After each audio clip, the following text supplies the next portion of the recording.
All right, we're going to go ahead and get started. Want to welcome everybody to this month's edition of the Beyond Compliance webinar and podcast series. My name is Brian Sharp with SafetyChain Software. Want to thank all of you for making some time during what is normally a very busy time anyway, but certainly much more challenging right now. And in addition to that, we're working through some challenging times around running your businesses. And that's what we want to talk about today are one of those issues that have been coming up. So this is a bit of a special edition of Beyond Compliance where we're going to focus on remote audits and talking about specifically how to adapt and advance your businesses with digital certification. So we're going to take the viewpoint and the focus today on digital certification. There's a lot of questions, a lot of confusion.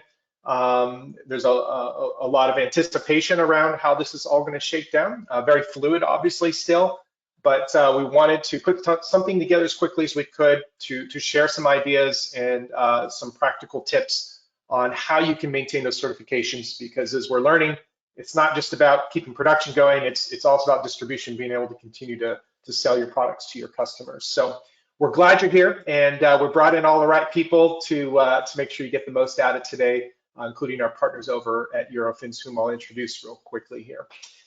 For those of you that have not joined us before, we see a lot of new faces, so we're really excited to have hundreds and hundreds of people registered today. So thank you for being here. This is a series we've been putting on for nearly 3 years now.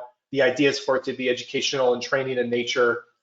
So we just wanted to get into the trenches, talk strategy and tips and best practices. So we welcome ideas for topics. We welcome you to bring your friends and colleagues, and we try and mix it up each month with different topics, different presenters. But the idea is always the same, that you leave with something you can take away and implement in your own plants. So thanks for being here, and we hope that you'll continue to come. This is a series that we've been really proud to put on and cultivate this community together.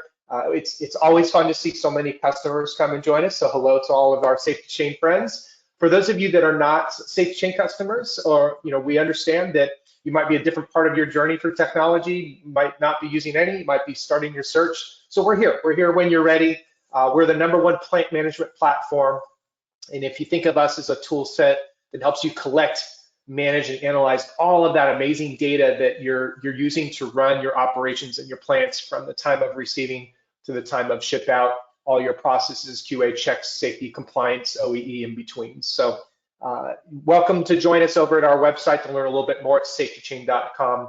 And we're here and ready to help you when you're ready. So on the other side, and I really want to give a big thank you, part of putting this together was just us having a conversation to figure out how do we help you guys. And so we put our heads together. We brought in our partners at Eurofins.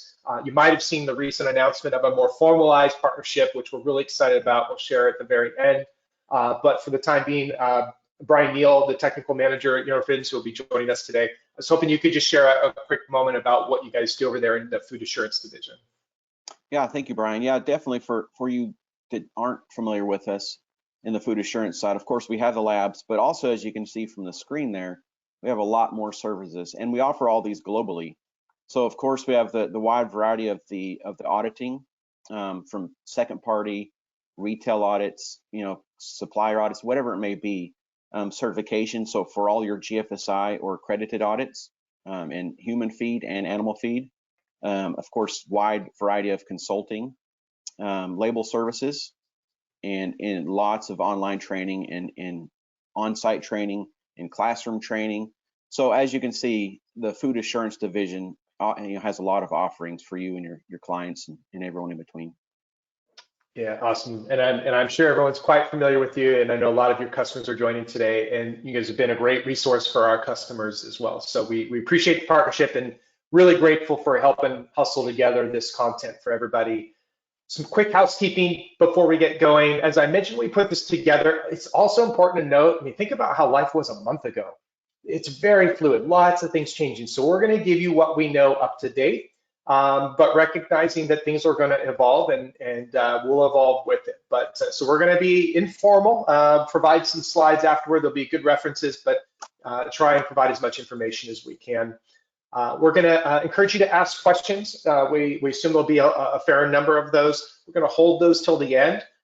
If we don't have time to get to them, we want to respect all of your time.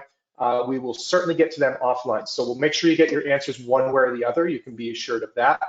You'll notice also when you submit those, only the panels are displayed, so you're not broadcasting them to everything. And the most common question is this being recorded? And the answer is yes, and we will work quickly to get a version of this out to all of you shortly after the webinar concludes. We do have our team behind the scenes. Miss Ann Grace, the greatest marketing partner ever, is behind the scenes making sure that you're all taken care of from a technical side. So if you have any issues with audio or technical, we have a lot of people here today. So thank you. It does put a load on the system. I know we're all getting used to some of these web tools. So bear with us if there is an overload. We'll do our best to help you, but audio choices, you can go web or phone. And if you're having trouble with one, sometimes just switching to the other is all you need to do.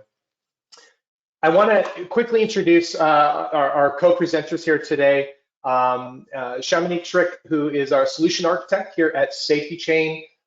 She is not only just being able to join us today to share from the technology perspective of SafetyChain, but more deeply as a food safety expert. So she actually has come from the plant side, spent time as a quality auditor for Treehouse Foods, food safety specialist and supplier quality specialist at Cargill, a QA specialist at CSM Bakery Products, biologist at Procter & Gamble. She has a degree in biochemistry and molecular biology. So she's made us really smart here at SafetyChain. She's also like one of the coolest and most fun people to hang out and work with. So Shamanique, welcome. We're glad you're here. Thank you. And Brian Neal, you heard him just a moment ago. He's the technical manager over at Eurofins. He's got 17 years in the food industry, spent the better half of that on the CV side, and has, as I mentioned, been instrumental in this innovative idea about how do we conduct remote audits. And so he's going to stand in today really as the expert from the CV point of view and take us through some of the more technical or tactical parts of the process. So Brian, welcome, and thank you so much for helping put all this together. Yeah, thank you, and welcome everyone. You bet. Awesome. So let's jump into the good stuff. I know there's a lot to get to here. The way we wanted to organize today, we're kind of around these four topics. So one, we do want to address why this is important. There's a lot of information flying around, a lot of confusion, a lot of opinion. We'll share ours and just for consideration, but also to set the context for the rest of our presentation. The second thing we want to do is get into some of the tactical parts. So as you start thinking about what does a remote audit look like and how would it work and how is it different or how is it the same, we want to walk you through what that process would be like to kind of demystify it a little bit. I think people are beginning to think it might be more challenging than it actually really is. Then we're going to talk about preparing for the remote audit so we can make sure these are effective. We know many of you are stretched even more than usual with staffing and your time and your resources. So we want to show you how to make this as easy as possible for both you and then conversely for the auditors as well, who are also getting used to this process. And then we'll take a live Q&A session at the end here. So with that, let's start off here first. And Shamanique, I think starting with you makes sense with the auditing background. And I know you've been talking to a lot of your past colleagues. You talk with a lot of our customers and future customers every day. And this is an important question. You know, why do they matter? Why is this important? Why shouldn't people just wait when it comes to maintaining their certifications right now in relation to COVID? Absolutely. So auditing in general is a critical component of maintaining your food safety standards and certifications. And especially during this uncertain time, you want to be able to reassure your customers that the quality and food safety standards are being met. There are potential risks with waiting to complete your audit. So you can have a certification that lapses and you could potentially lose customers because you're having certain certification lapse. Right. And there are also risks of programs failing due to lack of oversight during this high stress time and limited resources. As this crisis continues, there are less plant management resources available due to social distancing requirements that help limit exposure of employees on the front lines in your facilities. And then there's also being able to trust food safety during this time. If you're putting out products that could potentially make people sick, they may not want to even go to the hospital or the doctor to access those resources that would help them to feel better because of risks associated with the virus. And they may not even be able to get access to the doctors and things that they need. And then there's also the fact of having the fresh set of eyes on your process during this time. You guys look at your processes every day, which is great, but you could be potentially overlooking gaps or issues due to familiarity with your processes. And during this time, everyone is just a bit more distracted than usual. So things could be unintentionally falling through the cracks, and helping to have that fresh set of eyes and an objective set of eyes will help to identify the gaps and support your efforts to continue to produce safe products. And just remember that during this time, this is not a compromise, that you're adapting to deliver the same high standards of food safety. That's an important point, and I think that's hopefully a takeaway that everyone will hear and receive and take with you, is that this is still all about delivering the same high level of food safety, and the risks are real, and we are hearing that, and that's why a lot of people obviously come to someone like a Eurofins to get certified so they can sell to that new customer. That's why we see customers come in, because they need to digitize their food safety program. So there are real risks here that we want to help you mitigate. Our goal in putting this together is to help you continue running your business and not put it at risk. And the food safety piece is important, that in terms of the broader issue. I've done a lot of media recently. This is the #1 question I'm getting from the media, which is our food safe? And it is a concern out there, and we want to make sure that we're protecting against any type of foodborne illness outbreak that could really cripple the system. Brian, from the certification body standpoint, anything you would add, or anything you're hearing differently from your customers? No, I agree 100% with everything that was said. I mean, the biggest reason to go ahead with a remote audit is to give comfort to the supply chain after it leaves your facility, that your product is safe. You're doing everything you can to ensure compliance to these high food safety standards, and you want to make a good, safe product for them, and you're doing everything you can to ensure what they eat isn't going to harm them or their family. So I feel that this program will help achieve that. I think the folks that are here are way. We recognize that the leaders in food safety, the people who really care about this, are here, and so we applaud you, and we appreciate you, and we certainly are grateful for the hard work you do every day, particularly in this environment. So thank you. One of our goals today was just to start to give you, pull back the curtain a little bit, maybe demystify a little bit what this process would actually look like.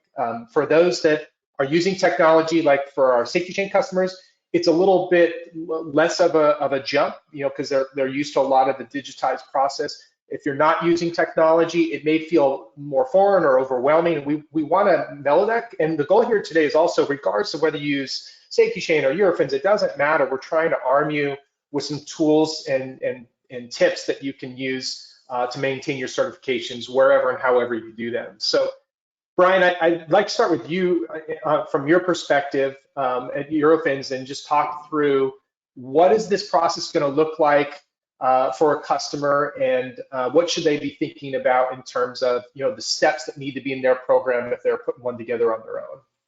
Yeah, perfect. So first off, some of the key tips, as you see there, is we're treating this as closely as possible to an on-site audit as possible.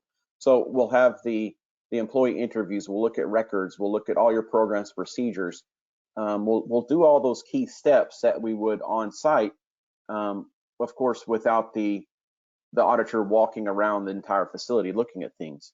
And another important tip is, that ability to share documents and records with that auditor, and also ability to stay in contact with them. If that's, you set up an open line where you're with that person all day long on the phone, or if it's a set meeting every half hour or hour, whatever that is, so we can stay in touch with them.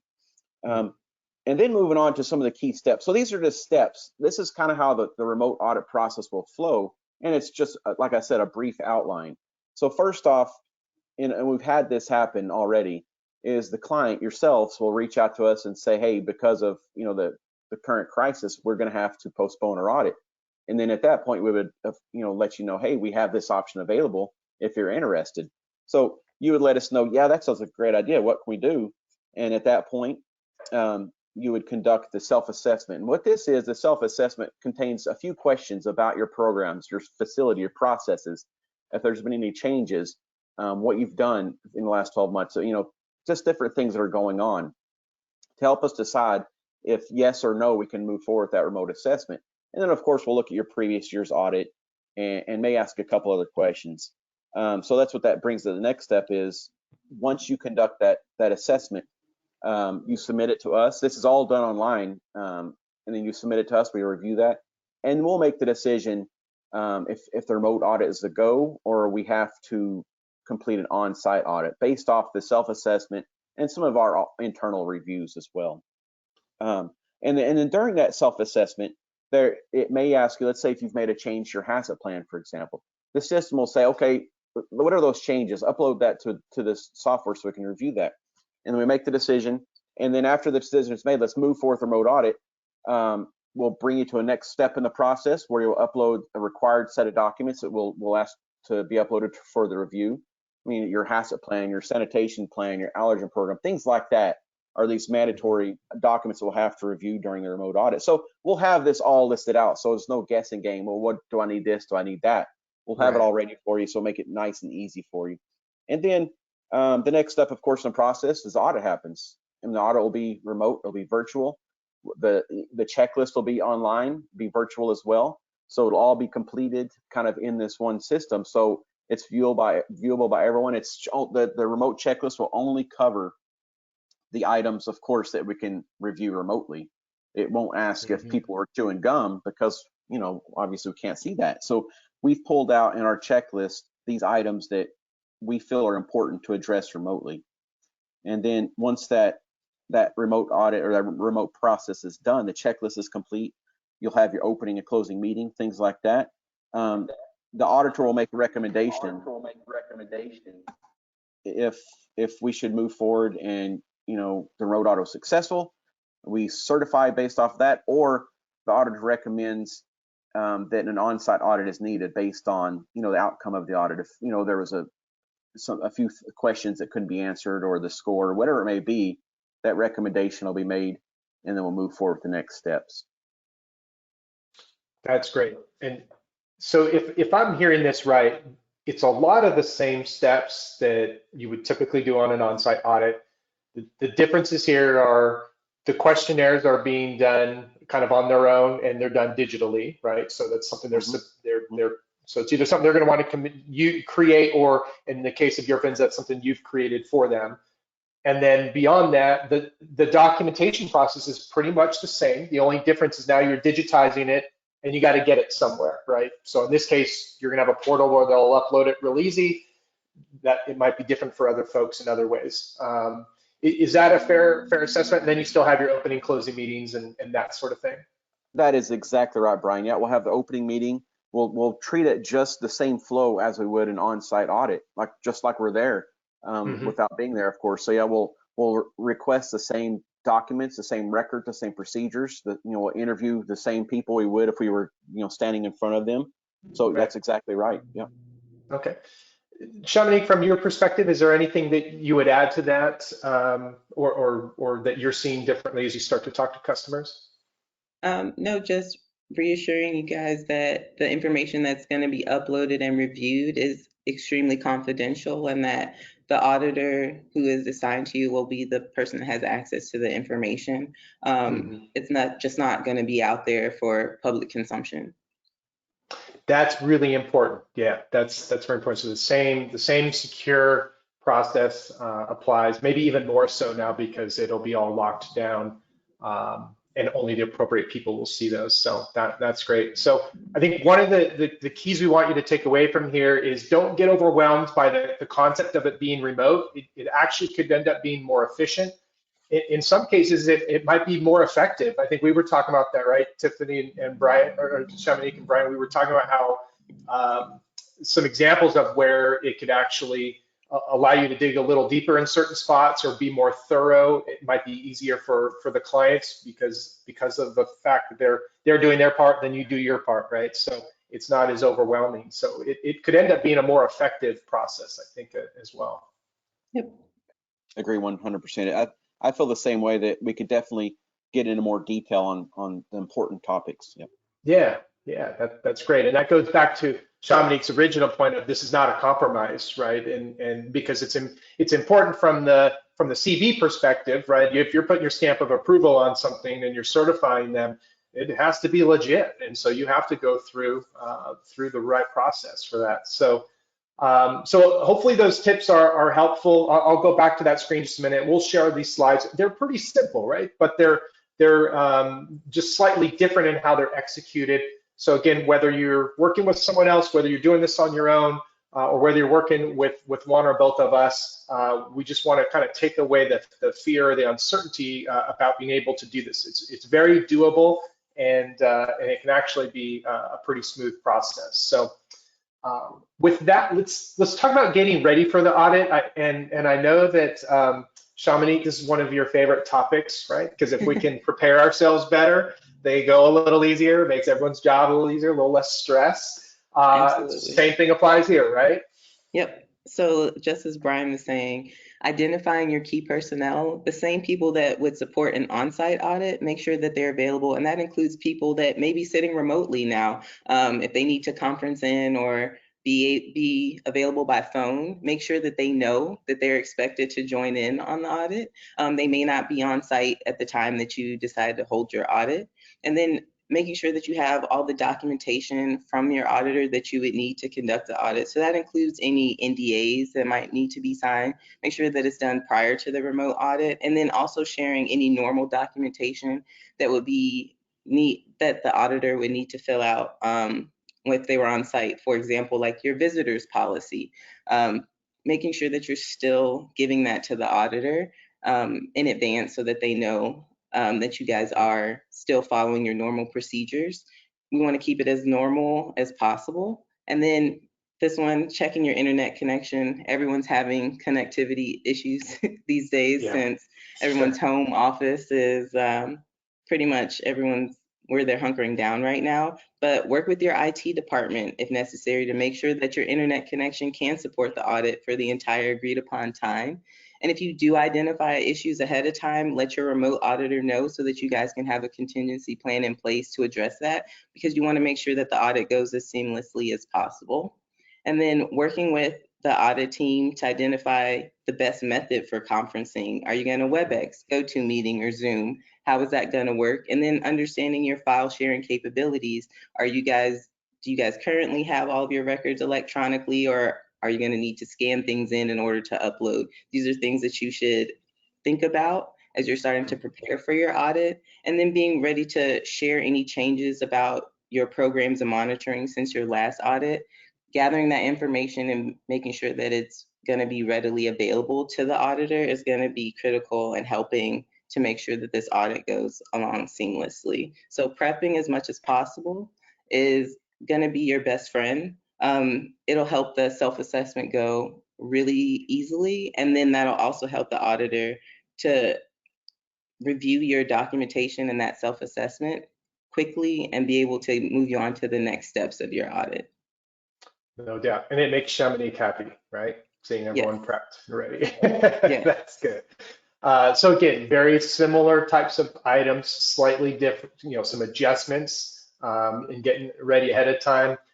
Brian, from your side at the CB level, is there anything in terms of preparation? You provided some things on the list. Is there anything you would add to this, or any additional comments you'd share? Yeah, I would say the most important thing is just working with the audit team. So the auditors or the Eurofins administration, your certification body's team, on understanding the process, and know that also we have given our auditors great tools to make this a successful process and a smooth process. They understand what's needed, so they can work with you also on what is needed on your end, is setting everything up and getting everything situated before the audit. So on the day of the audit, everything runs smoothly as possible. So I think that's the number one thing, is just communication with your audit team and anybody else at the certification audit that could help out. We're all ready for you. Yeah, that's great. And I think and everybody's ready to be flexible too, I think is what we're hearing, and being patient. In terms of prep, also one thing just from the technology side, I could add is if you know what you need to document and start to gather, the sooner you can digitize that, right? Whether it's scanning it or it's images or you know it's something that may be in a different folder or a different system, getting that compiled together is a big advantage as well, and it'll make things go a little bit faster. So that's great. So let's think about the other side too, and you know, making sure we're taking care of the auditors. You know, this is while this is not a completely new concept, right? It's and certainly one that we feel like is going to be more mainstream going forward, even beyond COVID. There are going to be auditors that have not done this before, or they're getting used to it, or they're doing more of them.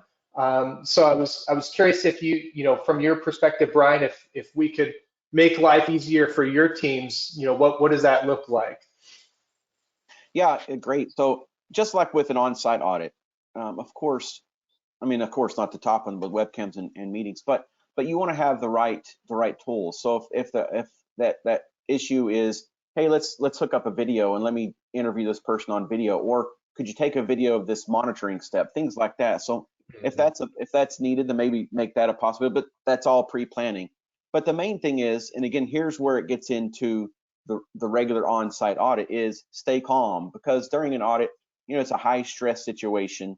There's a lot going on, and it's just, you know, it's taking away from your day to day and bringing you into this environment. So just stay calm, work with the auditor. The auditor is, you know, as stressful about it as you are, because like Brian said, it could be new to them as well. I mean, it's new for a lot of people. So just trying to figure it out.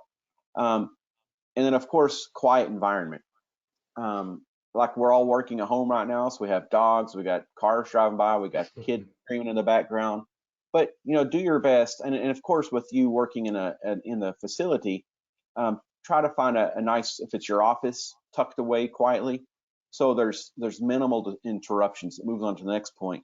That way, we can move through this process efficiently without those distractions in place, and kind of that way there's no confusion about what's being talked about. We can clearly understand everyone, things like that.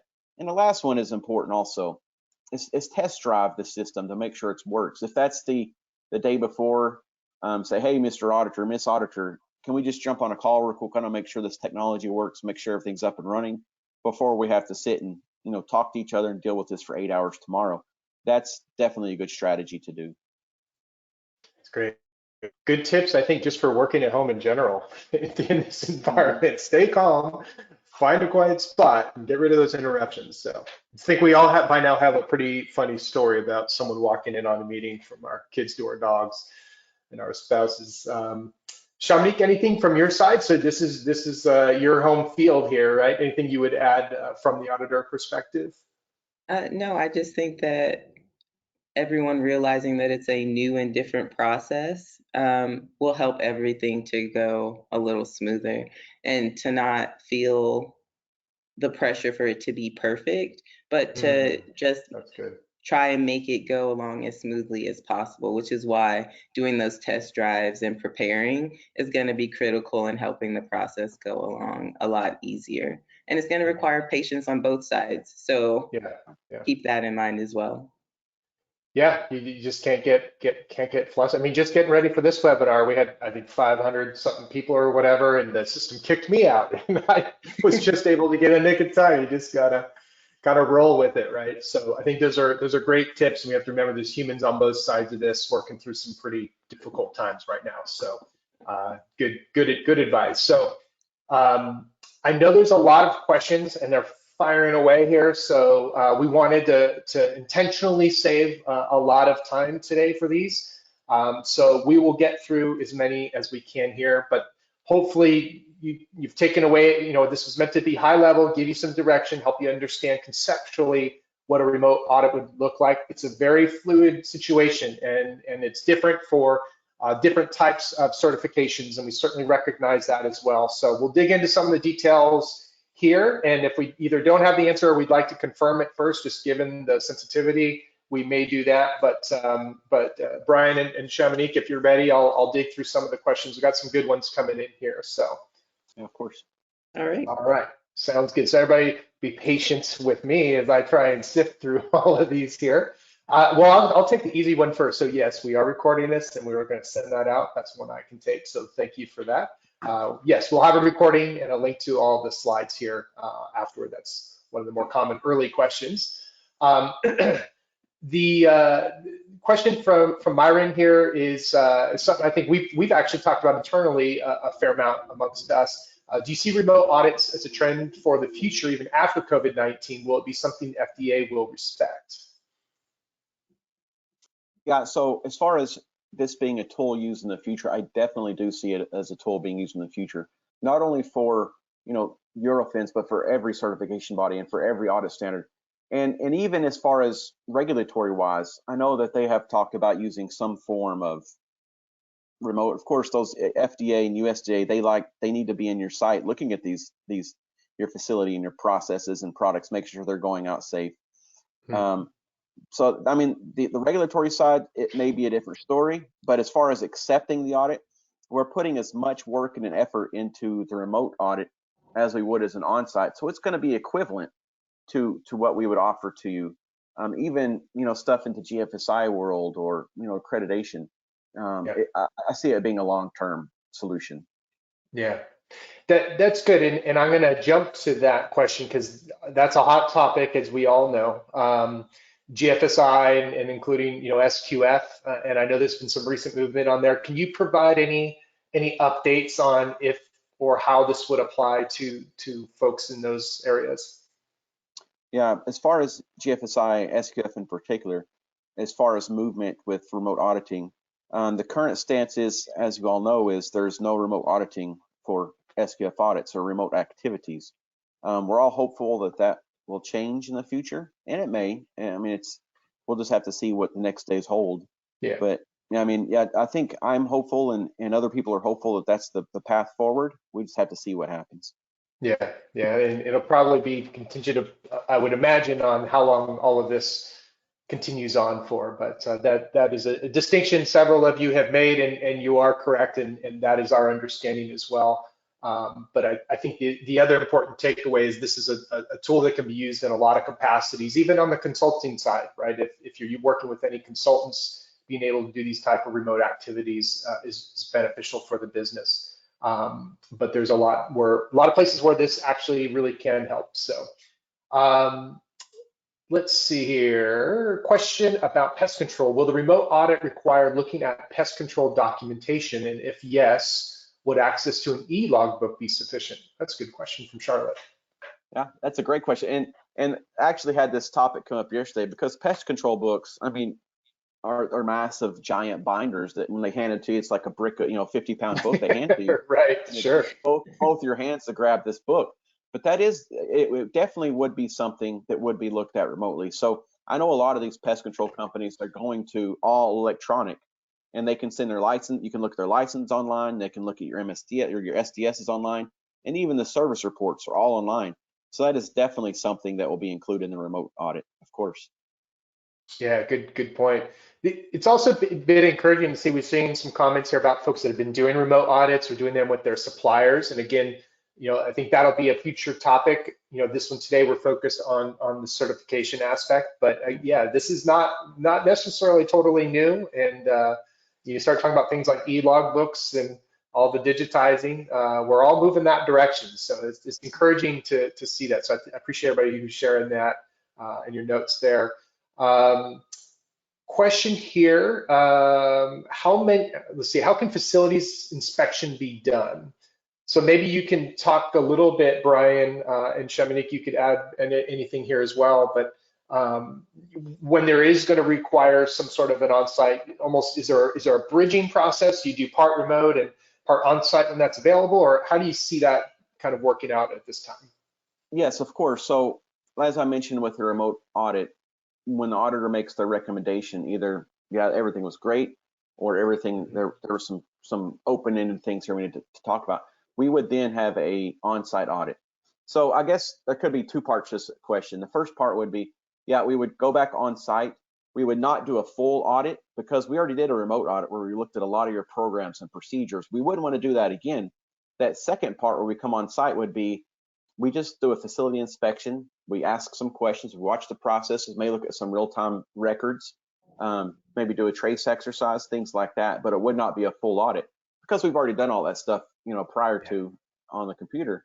And so that would be that. And as far as if it's 100% remote, we don't do it on site. As far as a facility inspection, as I mentioned, there may be a question comes up when reviewing HACCP, for example, with your CCP monitoring.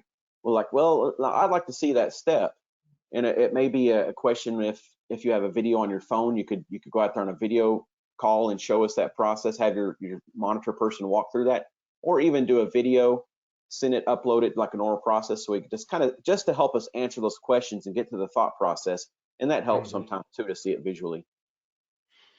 Yeah, and I think from our perspective on the technology side, we'll see that evolve. I think there'll be more tools, and it'll be easier and more complete as a remote audit. But that's great. Anything that you would add from your side, Shamanique, on that one? No, I think that people just have to keep in mind their process and the risks associated with their process and what would be necessary in order to complete the audit. That auditing is still risk-based, so just keep that in mind pretty much. Yeah, good point. Kind of a follow-up to that, Brian, question from Ken. He said, would the certification be for 1 year or until the climate has changed to conduct an on-site? So I think you kind of addressed that here, but do you want to specifically address that? Definitely. So that's a great question. If the remote audit is good, the auditor says, yeah, I recommend certification. The certification body, so the technical team will do the full review of the report, talk to the auditor if needed, and look at everything.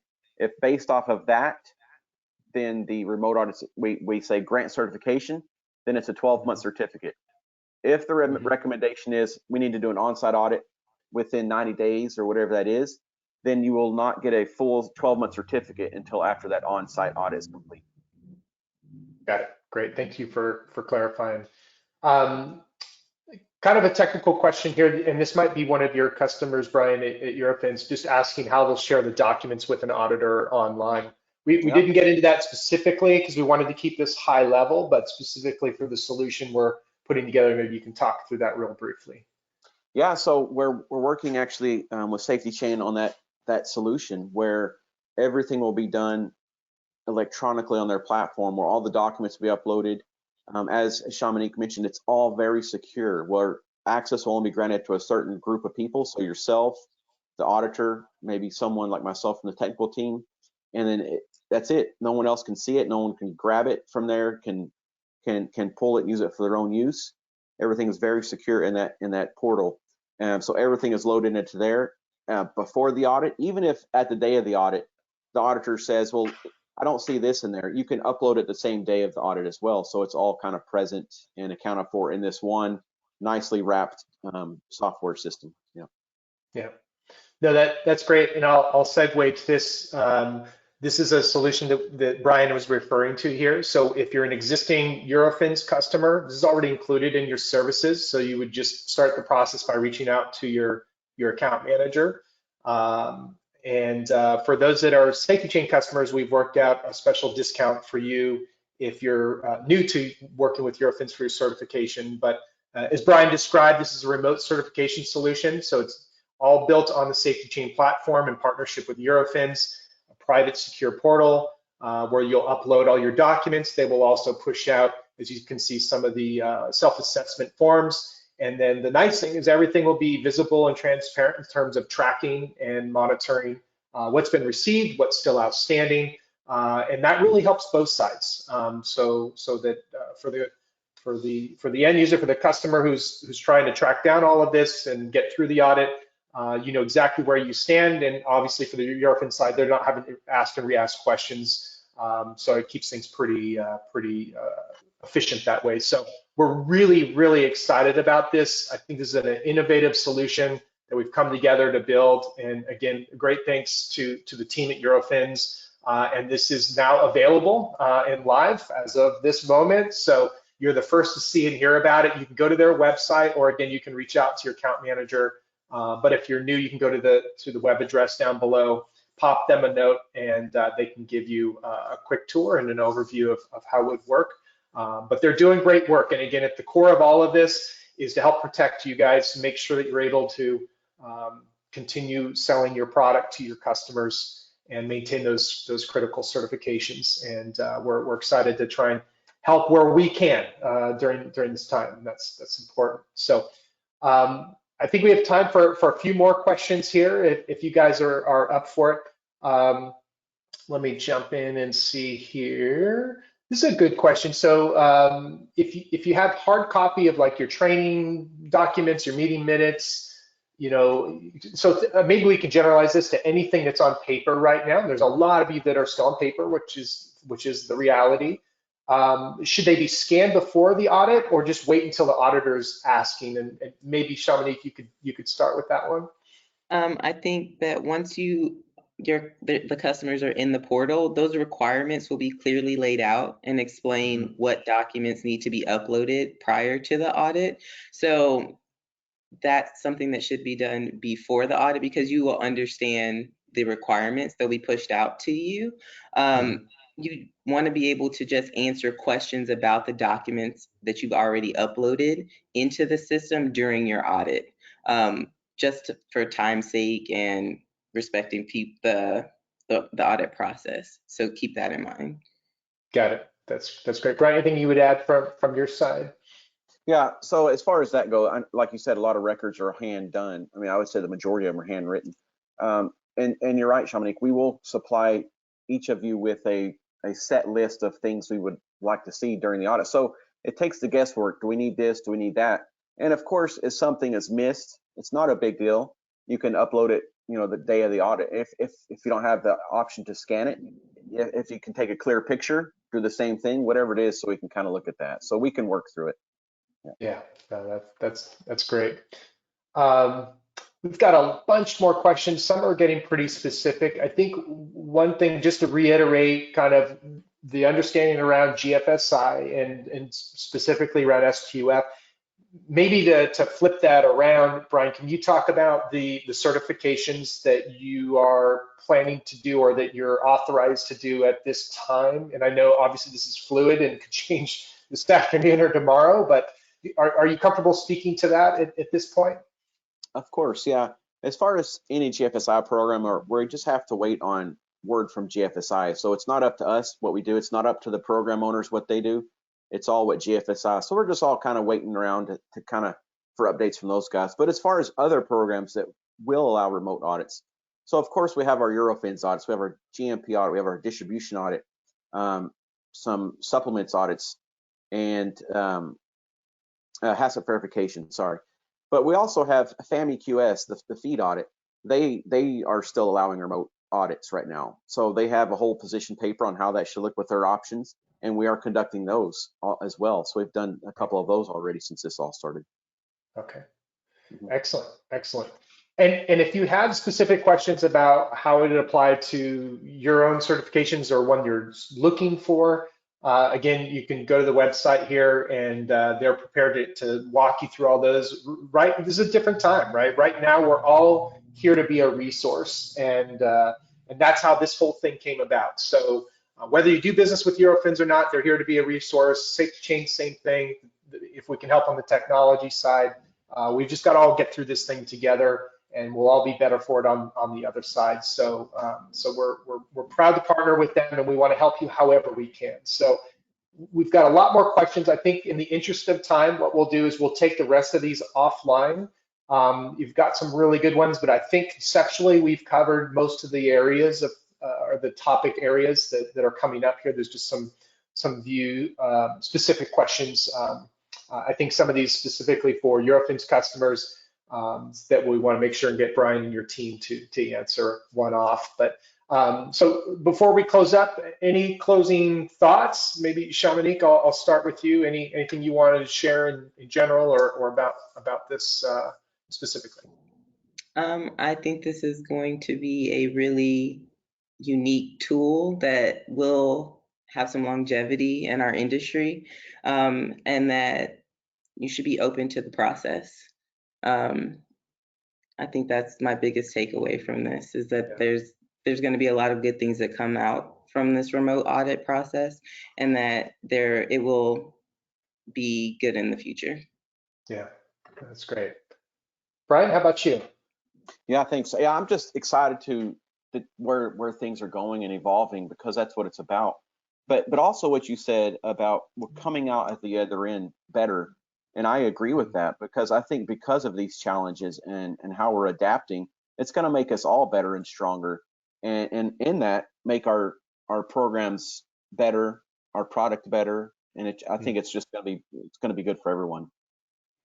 That's a good point. I say that a lot to customers, that you know, we're customer centric, and they certainly have made us a better company, but it made a better product. And this is a great example of that. I mean, this is a response to people's concerns and challenges, and we put our heads together and pulled something together that I think is going to be really valuable. So I want to thank Eurofins, Brian, you, your team. Connie, everybody behind the scenes, Chuck Russo, who leads the division, just really being open to this and moving quickly so we can help as many people as possible. So we're grateful for the partnership. We're excited about helping moving forward, and be remiss if we didn't say to all of you, we're thinking about all of you. We know and appreciate, and certainly Brian and Shamik more than myself, what you are up against right now, and we're rooting for you. We're so grateful for the work you're doing. It matters. It's making a difference, and you're really some of the most important unsung heroes that are out there. We view you just like the healthcare workers on the front line. So you're keeping us fed, and you're doing it in extremely difficult circumstances. So thank you from all of us for the work you're doing, and if there's something we can do to help, we'll do our best. So appreciate you making some time. We hope this was valuable. If nothing else, you know you're not alone, and we'll keep working together to put together solutions to get through this. So stay safe, everybody, and we'll see you soon.